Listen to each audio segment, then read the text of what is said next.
Hello guys, welcome back to my YouTube channel and Facebook page. Hello guys.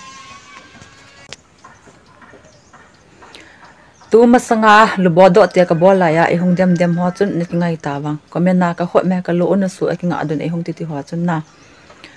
nei khot moi lo nei ngai wal ji wa ni hung comment ho chu nei khot ta ba leo su nei blog do diu nei mu lo diu ta a ni ki het wa mi ja ske man ni ngai wa ka la ni chu ama bang nang ngai sang pen ni he nang za fb ko hong lu ni Facebook ko hong lu ni ti ho chu ka sei lo pi ki chu chu ka ho ni lo pi chu cái tiếng ngại là tu ra nà chú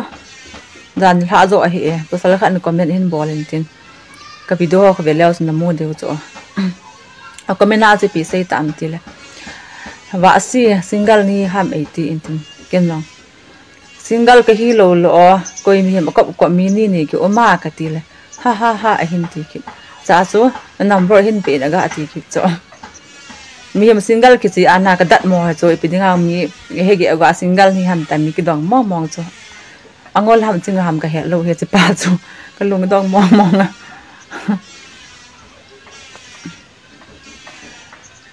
ke wang chu ta bia ka se hi chu mi ka khop ta bia hi le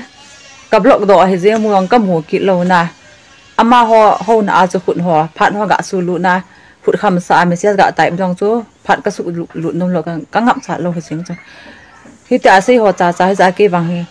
e ngai zu ba ka gel he ka ti chu alung thi ma kha e ngai u hin ta ka ti chu akama ka kho me ti wang mi lung thim si ham khat na mi ga pa cha ding ki tom la mi ngai nom ga sei di ki tom la ho hin ta ka ti chu ta bang ho se i ta bang ka kho me ti song la comment YouTube hay là Facebook hay là comment e hung bo like si wa chu ke bang e ngai zu ba ka ki gel jing he